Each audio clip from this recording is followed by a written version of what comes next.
NEET 2024 एवं 25 के लिए यह रक्त ब्लड लहू जो कि हमारे शरीर में एक परिसंचरण तंत्र के रूप में पाया जाता है।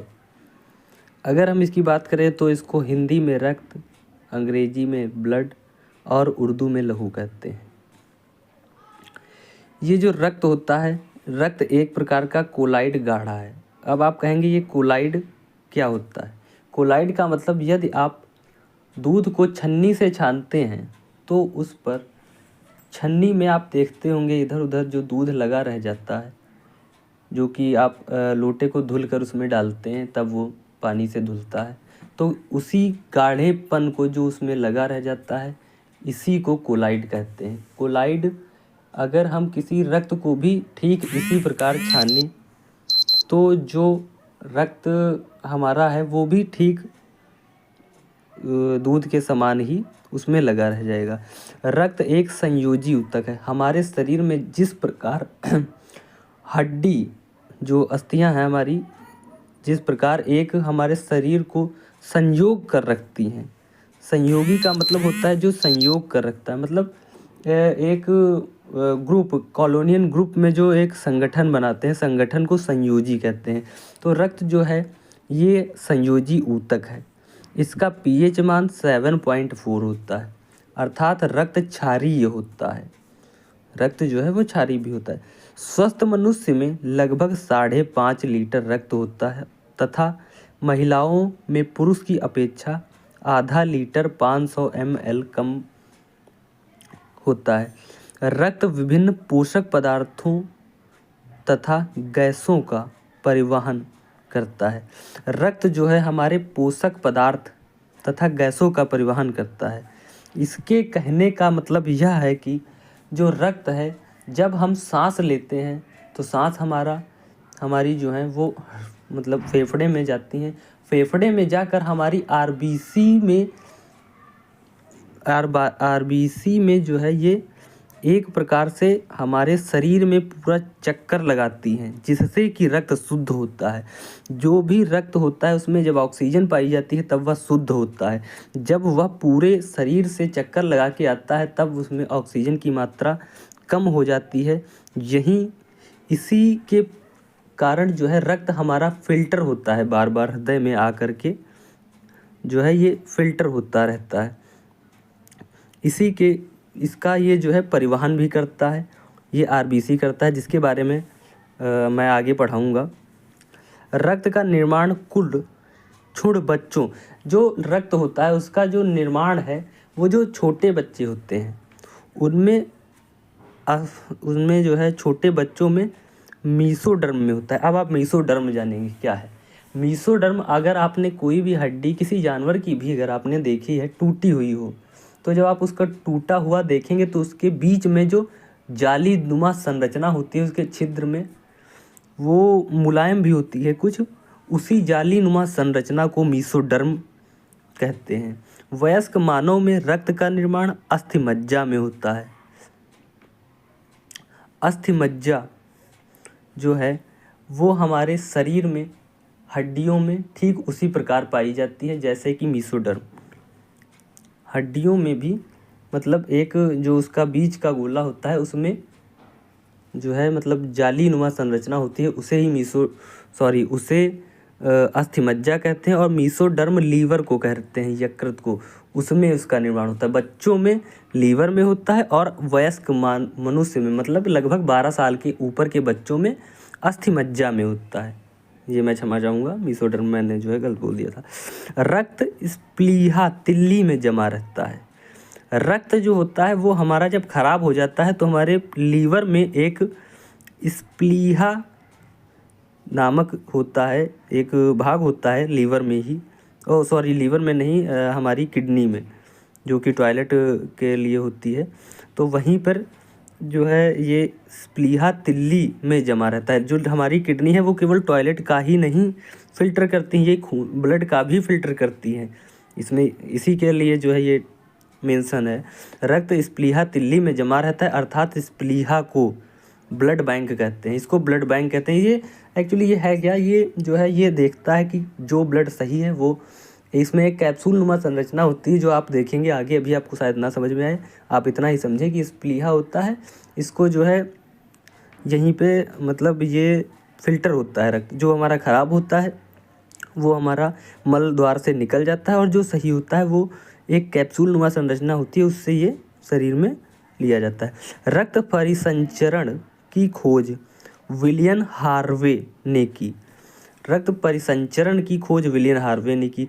जो विलियम हार्वे थे उन्होंने यह बताया कि जो रक्त का परिसंचरण है, मतलब ये शरीर में हमारे दौड़ रहा है, इसके बारे में विलियम हार्वे ने बताया कि मान के चलिए हमारा शरीर से जो हृदय है, हृदय से रक्त धमनियों के सिरे से जा रहा है, 80 की स्पीड से जाता है, 120 की स्पीड से जाता है और 80 से वापस आता है, जिसको हम बीपी बोलते हैं।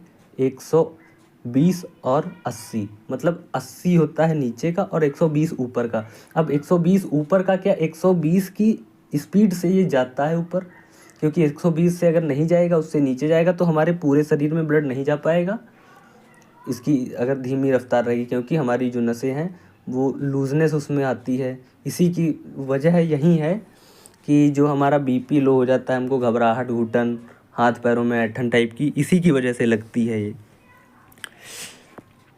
रक्त में कोलेस्ट्रॉल का सामान्य स्तर 180 से 200 ग्राम होता है। रक्त में कोलेस्ट्रॉल का जो स्तर होता है वो 180 से 200 ग्राम होता है।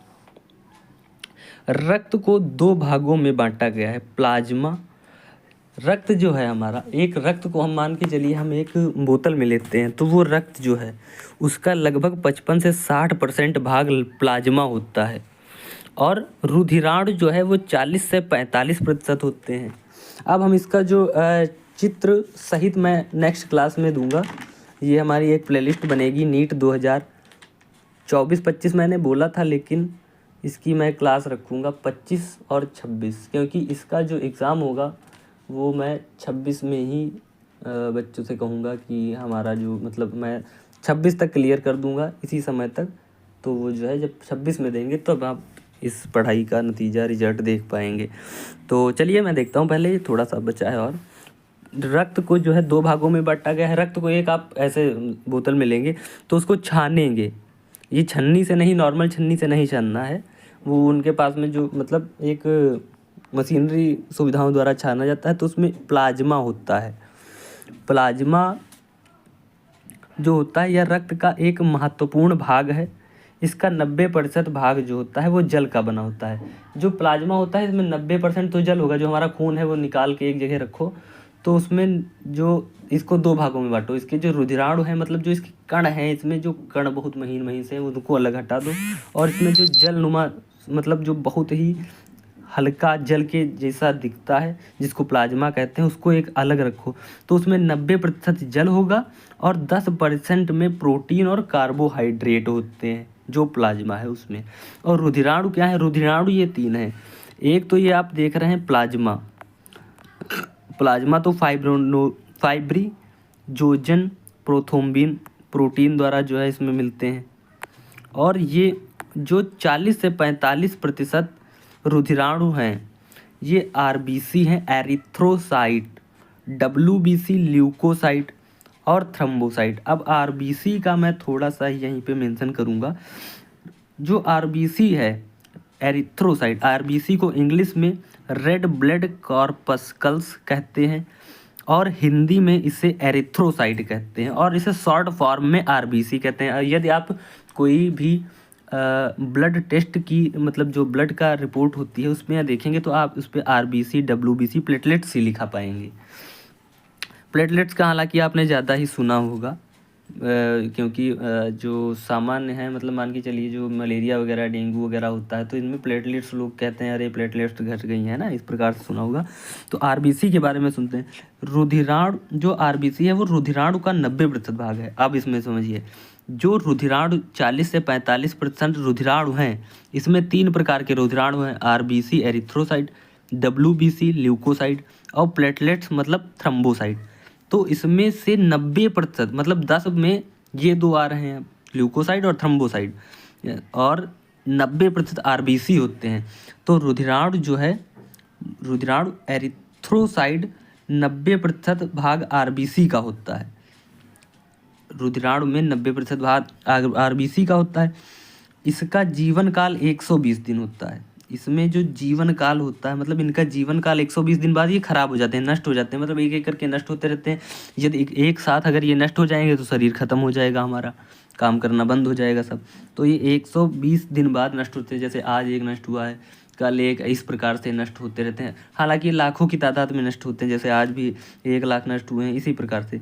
और आरबीसी की संख्या 50 लाख होती है। आरबीसी की संख्या 50 लाख होती है। हमारे शरीर के ब्लड में आरबीसी की संख्या 50 लाख होती है। आरबीसी में केंद्रक तथा लाइसोसोम नहीं पाया जाता है। आरबीसी में केंद्रक और लाइसोसोम नहीं पाया जाता है।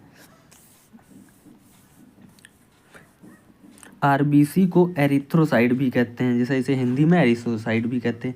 इसका निर्माण भ्रूण अवस्था में यकृत लीवर में होता है। इसका निर्माण भ्रूण अवस्था में यकृत लीवर मतलब वहीं मीसोडर्म भी बोलते हैं इसको, यकृत लीवर में होता है। तथा वयस्क मनुष्यों में इसका निर्माण अस्थि मज्जा बोन मैरो में होता है। इसका जो निर्माण है वयस्क मनुष्यों में बोन मैरो में होता है। खराब हुई आरबीसी स्प्लीहा तथा यकृत में जाकर नष्ट हो जाती है। स्प्लीहा को आरबीसी का ग्रेव यार्ड कहते हैं। स्प्लीहा जो है मतलब स्प्लीहा जो अभी मैंने पीछे आपको बताया था, स्प्लीहा को आरबीसी का ग्रेव यार्ड भी कहते हैं। ग्रेव यार्ड मतलब कब्रिस्तान। यहाँ पे जो आपकी आरबीसी खराब होती है वो यहीं पे दफन हो जाती है। मतलब कहने का तात्पर्य यह है कि ये मल द्वार के द्वारा निकल जाती है। आरबीसी का मुख्य कार्य ऑक्सीजन तथा CO2 का परिवहन करना है इत्यादि। मैं अब आपको जो है इसके बारे में नेक्स्ट क्लास में बताऊंगा। फिलहाल ल्यूकोसाइट के बारे में मैं बताता हूँ। WBC जो है इसकी संख्या 8 से 10,000 के बीच होती है। इसका जीवन काल 4 ही दिन का होता है और WBC को ल्यूकोसाइट भी कहते हैं। इसमें जो है कई सारे ऑप्शंस हैं, ये भी मैं जो है नेक्स्ट में नोट्स के साथ में मेंशन कर दूंगा। और प्लेटलेट्स जो होते हैं इसके बारे में आपने सुना होगा, यह जो है रक्त का थक्का बनाने में बहुत ही मदद करते हैं। रक्त का थक्का मैं आपको बता दूं, जब आप कहीं गिरे होंगे कभी भी बचपन में, चोट लगी है जैसे, तो आपका रक्त का बहाव हो रहा है और रक्त का बहाव हो रहा है तो रक्त का थक्का बनाने में इसकी जो रक्त का बहाव को रोकने के लिए प्लेटलेट बहुत ही ज़्यादा मददगार होते हैं। प्रति घन मीटर में इसकी संख्या 2 से 3 लाख के बीच होती है। प्रति घन मीटर में, हमारे ब्लड में जो नसों में ब्लड बह रहा है उसमें प्रति घन मीटर में इसकी संख्या 2 से 3 लाख के बीच होती है। इसका जीवन काल 5 से 6 दिन का होता है। इसका जीवन काल 5 से 6 दिन का होता है। डेंगू बीमारी में इसकी संख्या 50,000 से भी कम रह जाती है। इसी के लिए मैं बोल रहा था कि जो है आपने इसके बारे में, प्लेटलेट्स के बारे में सुना होगा। तो गाइड्स, मैं आपसे यही जो है मैं बोलना चाहता हूँ कि ये जो मैंने पेज अभी नोट्स का जो फर्स्ट पेज मैंने तैयार किया है इसको आप लिख लीजिए किसी कॉपी में। और बाकी मैंने जो आरबीसी और WBC प्लेटलेट्स के बारे में बताया है इसको मैं कल इसके नोट्स बना करके इसी प्रकार का फ़ोटो बना करके आपको समझा करके तब जो है मैं इसको अपलोड करूँगा वीडियो कल में, तब आप इसको चेक करिएगा। ये मैं प्लेलिस्ट्स बना रहा हूँ नीट 2025 और 26 की, तो इस पर रेगुलर वीडियो पढ़ते रहेंगे। ये हमारा पार्ट 1 हो गया है आज का। इसी प्रकार की नई से नई वीडियो पाने के लिए चैनल पे बने रहिएगा। धन्यवाद।